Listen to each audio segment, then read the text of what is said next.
Hey guys, this is Curtis Alexander. I'm a pharmacist. You can find me at curtis-alexander.com. In this video, we're going to be talking about levetiracetam, also by the brand name Keppra, which is a lot easier to say, so that's what I'll say for the remainder of the video. So Keppra is basically a medication used to treat seizures, and as you may have discovered if you're watching this, maybe you have seizures, you know someone who has seizures. There's a balancing act between finding the right drug, the right side effect profile. So this video will be an overview of what it does in your body, how it helps, the side effects that you can see, and at the end I'll just give you my overall thoughts on it. So I want to hop right into it.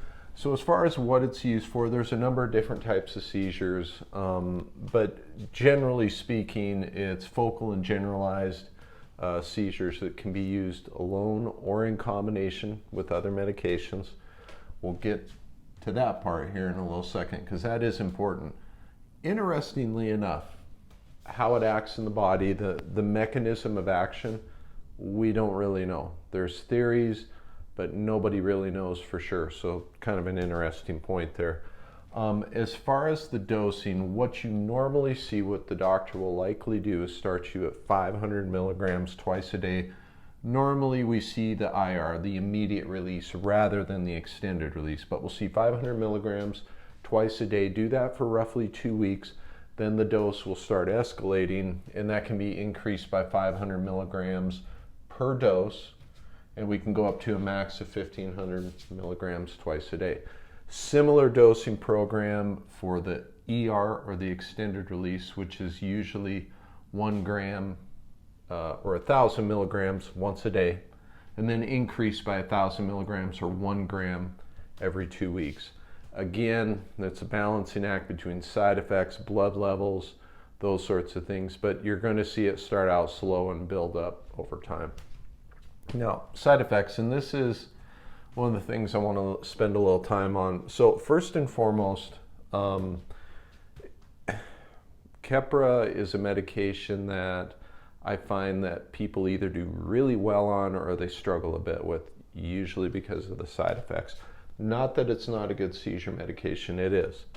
So one of the main things we'll see is CNS depression. What we mean by that, there can be fatigue, there can be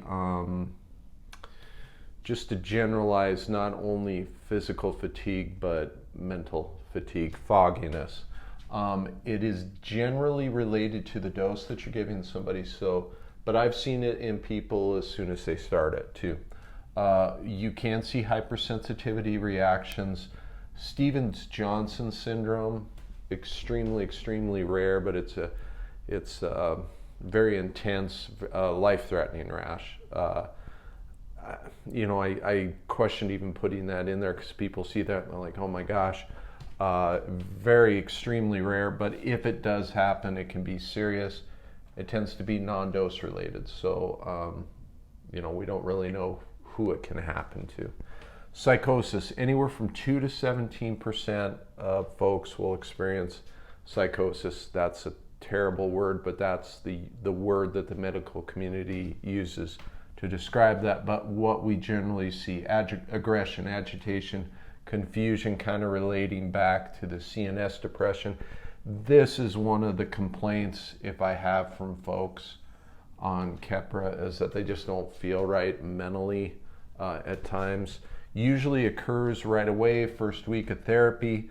Women are at higher risk for it. Also developmentally delayed individuals, higher at risk. Pediatrics, so kids can be at higher risk. Also, any history of psychosis puts you at higher risk for this to happen. We can see GI, gastrointestinal disturbances, so nausea, vomiting, tends to occur more in kids, 15% of kids. You can see it in adults, just more common in kids. 4 to 17% of folks, we can see an increase in blood pressure. And then we can also see an increase in infection risk in 13% of people. So again, Keppra, good seizure med, does have a side effect profile that may not be suited for some people. And that leads to my overall thoughts. Before I get into that, I almost forgot. Interactions. There are anytime you get Keppra, make sure your pharmacist is running a drug interaction screen against all your other medications, because it does have significant ones. I don't go over individual drugs in the videos because there's so many interactions that can occur, but definitely something you want to make sure that your pharmacist is doing. So overall, going back to that, I like Keppra. It's a good seizure med. Maybe not the best, but it's up there. It's a good one. The knocks against it, in my opinion, are it does have a side effect profile. They all do. You're going to find anybody when they start a seizure med, again, it's a balancing act between does it work, what's the side effect profile. But Keppra's tends to be somewhat bothersome, particularly from this confusion, agitation component. And there are drug interactions, as there are other seizure meds. So hopefully the video was helpful. If you've tried Keppra, let me know in the comments.